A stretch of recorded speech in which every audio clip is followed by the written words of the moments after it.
এক নম্বরে খেজুর গাছ কথা বলতে পারে না, অন্যদিকে আবার এটা মৃত, এরপরেও চোখের পানি ফালায় ফালায় অজর দ্বারায় কান্দে। কার জন্য কান্দে? আমার নবীর জন্য কান্না করে। নবীজি মিম্বারে দাঁড়াইলেন খুতবা দেওয়ার জন্য। নবী শুনে কে যেন চোখের পানি ফালায় গুনগুনে গুনগুনে কান্না করে।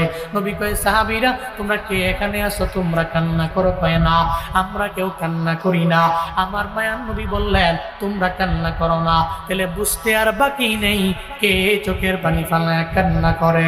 আমার মায়ার নবী যায় দেখে উস্তুনে হান্নানা পানি পানি জোরে জোরে আরো কান্না করে। আমার মায়ার নবী বলতে লাগলেন, এই উস্তুনে হান্নানা, তুমি কেন চোখের পানি ফালায়া ফালায়া কান্না করো? কেন তুমি কান্দ?